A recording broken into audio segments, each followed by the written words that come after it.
Today, boys and girls, we have been talking about pop art and how pop art is about the things that we see every day, the things we see on TV, our favorite types of snacks, maybe even our favorite types of video games that become part of the art we also make. Today, we're going to be making a personal flag, but in our flag, we are going to be working on creating movement. Now, we've already talked about movement in art. Movement in art is when something in the artwork makes our eyes move. My eyes are moving in a curved way because of the curved line that I make. Now, we talked a little bit about Jasper John today, and Jasper John made lots of artwork, and he was inspired by the American flag. So I'm going to take my paper today, my lined paper, and I'm going to turn it horizontal. And I want my flag to look like it is floating or actually moving in the wind. And the very first thing I'm going to do is I'm going to come over, not quite half the way, and I'm going to make a diagonal line all the way down on my paper. I'm going to go back up, and I'm going to make one more. Almost like I'm making a capital A. I'm going to make one more. I'm going to go over and diagonal down with my diagonal line, and one more. So I've made 4 diagonal lines. And now I'm going to start to create movement and a pattern. So I'm going to go up to the first line, and I'm going to curve all the way from the edge of the paper to the first line. Now I made a curve that went up. Next, I'm going to make a curve that goes down and then back up, kind of like the letter or the part of the letter W. Now I'm going to keep going across, and I'm going to curve up all the way to the line and stop. Now I'm going to go back. I'm going to curve up. So I curved down. I'm sorry, guys. I meant to say I curved down and then up.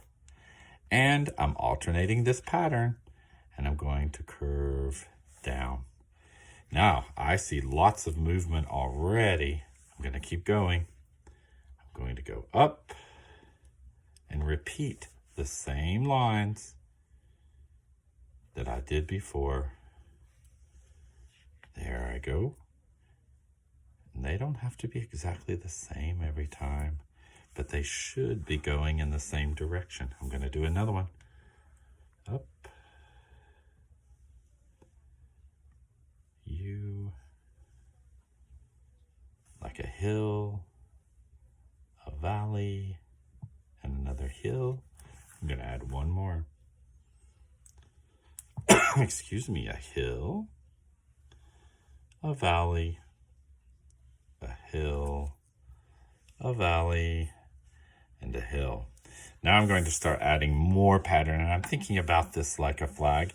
In the American flag, we have stripes that go across. I'm going to start with my red. I'm going to fill in just this little part of the first section or part of my drawing. I'm going to go a little bit faster here so that we have time to make art. Now, I added red, but I'm going to skip this part because I'm making patterns. And I'm going to add another red.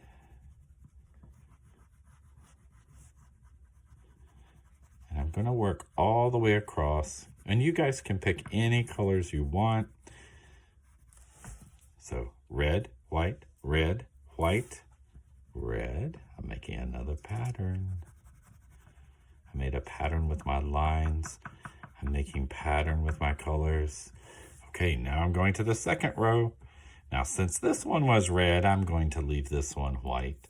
And I'm going to come here and do red. Kind of like a candy cane stripe.